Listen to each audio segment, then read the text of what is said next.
नमस्कार, नियोजन कॉम्प्लेक्स कराकर चैनल में आपका स्वागत है। देखते हैं आज की महत्वपूर्ण खबरें। जिम कॉर्बेट पार्क में बस संचालन के मामले में शीर्ष कोर्ट ने की टिप्पणी, जानवर ही नहीं इंसानों के बारे में भी सोचें। नई दिल्ली, अदानी और संभल मुद्दे पर विपक्ष से हमलावर, संसद के ठप। देहरादून, केंद्र ने उत्तराखंड के लिए मंजूर किए 267 करोड़। अल्मोड़ा कॉलेज में फर्जी इंटर्न धरा। उत्तरकाशी की एसपी बनी सरिता डोभाल।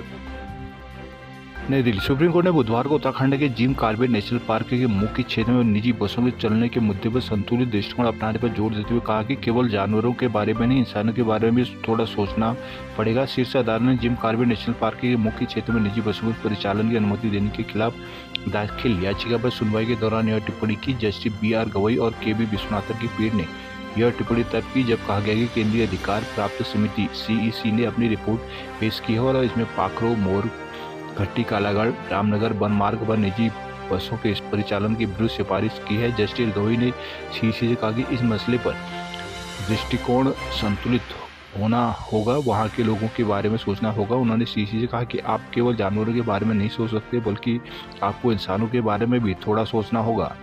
ऋषिकेश में पर्यटन विकास के लिए केंद्र सरकार ने विशेष वित्तीय सहायता के तहत 100 करोड़ रुपए मंजूर किए हैं। साथ ही विशेष सहायता योजना के तहत भी 167.7 करोड़ रुपए मंजूर किए गए हैं। इसके लिए मुख्यमंत्री पुष्कर सिंह धामी ने बुधवार को प्रधानमंत्री नरेंद्र मोदी का आभार जताया। केंद्र सरकार ने उत्तराखंड को special assistant to state for capital invest 2024-25 योजना के तहत 100 करोड़ की मंजूरी दी है, जिसके तहत पहली किस्त के रूप में 66 करोड़ रुपए की विशेष सहायता लोन जारी किए गए। शेष 34 करोड़ रुपए दूसरी किस्त के रूप में दिए जाएंगे। हालांकि ये राशि प्रथम चरण की सहायता राशि के 75% तक खर्च होने के बाद जारी की जाएगी। अफसरों ने बताया कि केंद्र ने यह पैसा ऋषिकेश में पर्यटन विभाग के अधीन विभिन्न प्रोजेक्ट परियोजनाओं के लिए मंजूर किए गए हैं। इसके तहत कई कार्य कराए जाने हैं।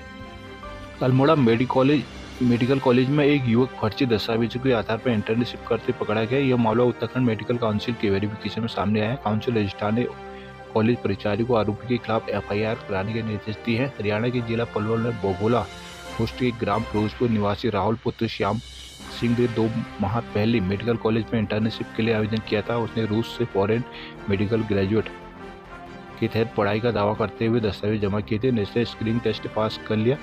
उक्त दस्तावेजों के आधार पर कॉलेज प्रशासन ने उसे MBBS और डॉक्टरों के साथ इंटर्नशिप दे दी थी। बीच मेडिकल काउंसिल ने राहुल के दस्तावेजों को वेरिफिकेशन किया, जिसमें उसके दस्तावेज NMC के डेटाबेस में राजेश गुप्ता के नाम से दिखाई दिए। इस पर काउंसिल ने उसके दस्तावेजों की गहन जांच की तो राहुल के दस्तावेज फर्जी होने की पुष्टि होगी। इस संबंध में काउंसिल के रजिस्ट्रार डॉक्टर सुधीर पांडे ने बताया कि अल्मोड़ा मेडिकल कॉलेज में इंटर्नशिप के लिए राहुल ने फर्जी दस्तावेजों का आधार बनाया था। जांच में यह सच सामने आने के बाद कॉलेज प्राचार्य को उसके खिलाफ FIR कराने के निर्देश दिए गए हैं।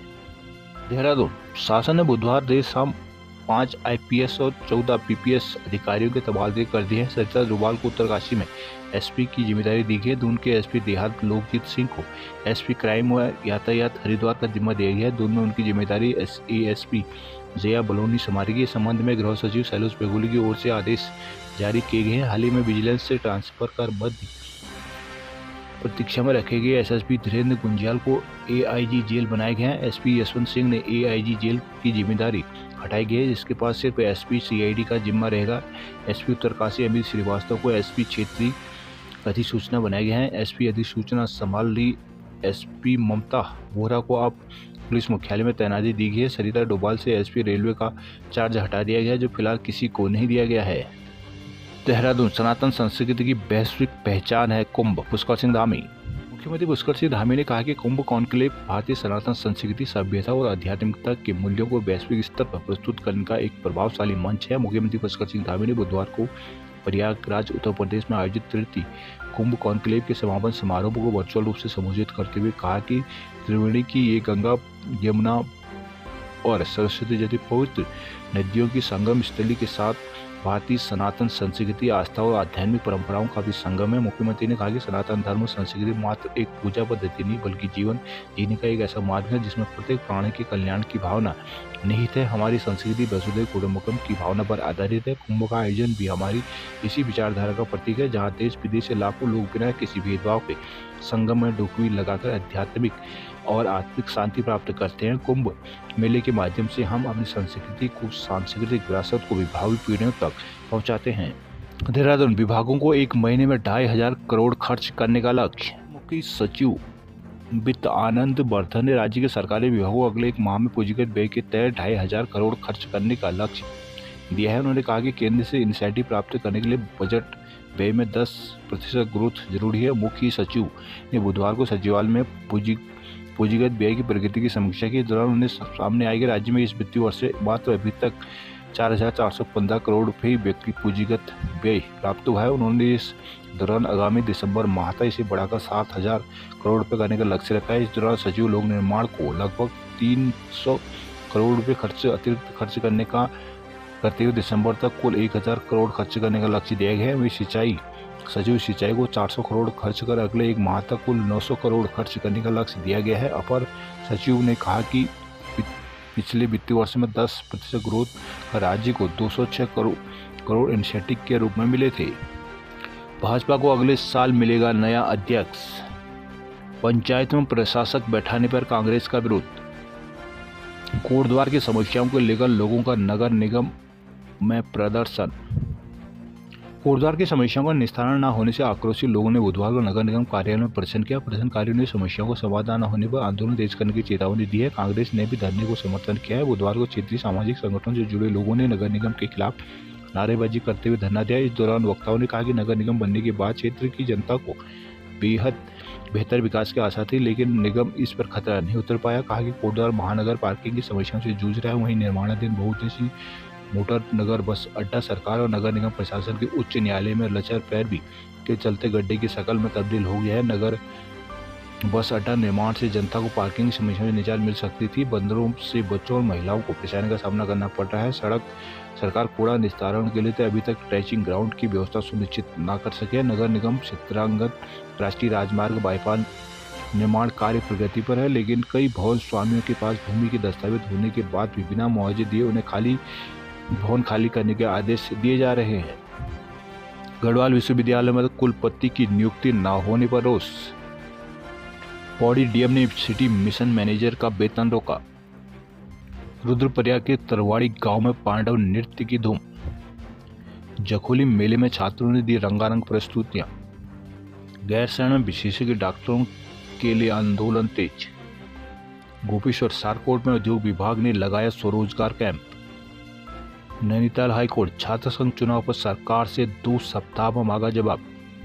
हाईकोर्ट ने प्रदेश में अब तक छात्र संघ चुनाव न कराने के मामले में राज्य सरकार से 2 सप्ताह में जवाब पेश करने के लिए कहा है। मामले की सुनवाई बुधवार को कार्यवाहक मुख्य न्यायाधीश न्यायमूर्ति मनोज कुमार तिवारी की एकल पीठ में हुई। पीठ ने अगली सुनवाई के लिए 18 दिसंबर नियत किए। मामले के अनुसार किशन सिंह ने हाईकोर्ट में याचिका दायर कर कहा कि राज्य सरकार ने ये आदेश जारी कर प्रदेश के सभी सरकारी विश्वविद्यालयों को सितंबर तक प्रवेश प्रक्रिया कर छात्र संघ चुनाव करा लेने को कहा था, लेकिन कई विश्वविद्यालयों ने अक्टूबर तक छात्रों को एडमिशन कराए हैं, तो सितंबर में चुनाव कैसे हो सकते हैं। याचिका ने कहा कि सरकार का यह आदेश गलत है, इस पर रोक लगाई जाए। राज्य सरकार ने लिंग 2 समिति की रिपोर्ट और सर्वोच्च न्यायालय के दिशा निर्देशों का उल्लंघन किया है। सर्वोच्च न्यायालय के दिशा निर्देश, लिंग 2 समिति की रिपोर्ट और यूजीसी के नियमावली में स्पष्ट कहा गया कि हर विश्वविद्यालय का अपना एक शैक्षणिक कैलेंडर होगा। इसी के आधार पर सभी कार्यक्रम निर्धारित होंगे। एडमिशन होने के 8 सप्ताह के बाद छात्र संघ के चुनाव भी होंगे। यहाँ राज्य सरकार ने समिति की रिपोर्ट, यूजीसी के नियम और विश्वविद्यालय के नियमावली को उल्लंघन कर आदेश पारित कर दिया। याचिका के अनुसार राज्य सरकार को यह अधिकार नहीं है कि वह किसी विश्वविद्यालय का शैक्षणिक कैलेंडर निर्धारित करे। यह अधिकार केंद्र और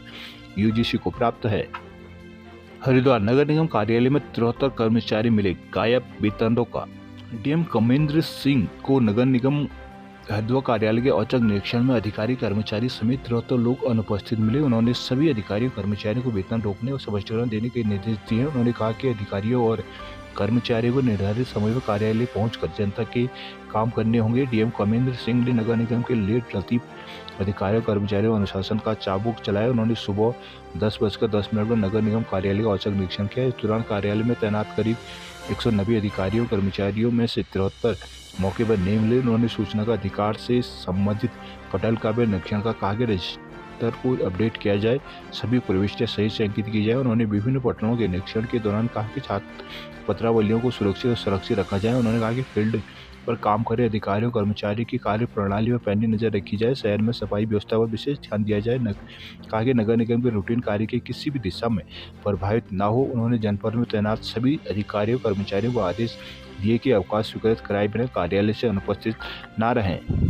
हल्द्वानी बेस अस्पताल के बाहर हाईवे से अतिक्रमण जल्द हटाने के निर्देश।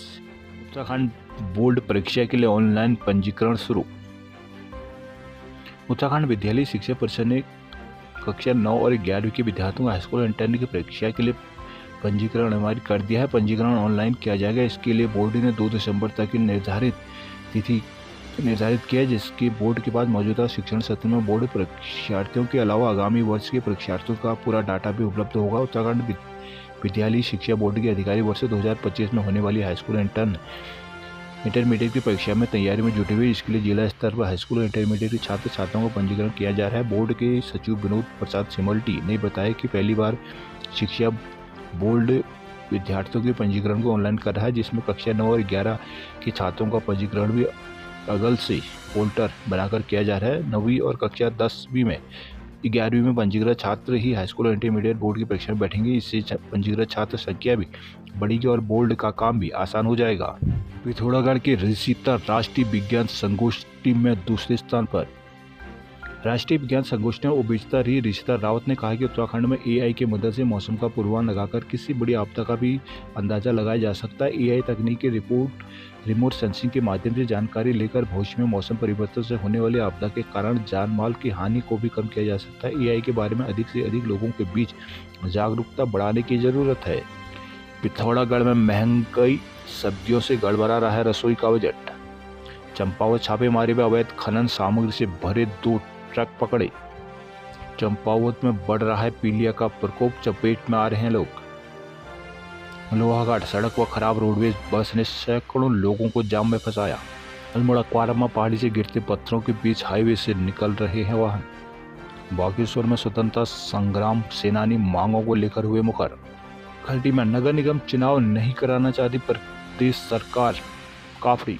क्षेत्रीय विधायक भुवन काफड़ी ने उत्तराखंड में नगर निगम और नगर पालिका नगर पंचायत के चुनाव न होने पर सरकार के मंशा पर सवाल उठाए। उपनेता सदन ने बुधवार को पार्टी कार्यालय में आयोजित प्रेस वार्ता में कहा कि प्रदेश में नगर निकायों का कार्यकाल दिसंबर 2023 में समाप्त हो चुका है। चुनाव कराने के संबंध में उच्च न्यायालय उत्तराखंड में जनहित याचिका लगाएगी, जिसमें उत्तराखंड सरकार की ओर से 6 माह के अंदर चुनाव कराए जाने का हलफनामा उच्च न्यायालय के समक्ष प्रस्तुत किया गया था। न्यायालय ने सरकार को 6 माह के अंदर चुनाव कराने के आदेश दिए थे। कार्यकाल समाप्ति को 1 वर्ष हो गया और प्रदेश सरकार चुनाव नहीं करा पा रही। वर्ष 2023 में नगर निगम का बजट लगभग 392 करोड़ 96 लाख, नगर पालिकाओं का बजट 464 करोड़ 37 लाख रुपये और नगर पंचायतों का बजट 114 करोड़ 70 लाख रुपये था। इसे लगातार नगर निकाय क्षेत्रों का विकास किया जा रहा है। अब चूंकि कार्यकाल समाप्ति को 1 वर्ष हो गया, आरोप है कि चुनाव न कराकर अब सरकार ने प्रदेश में वर्तमान में 11 नगर निगमों, 41 नगर पालिका परिषद और 50 नगर पंचायतों के विकास कार्य को रोकने का काम किया है।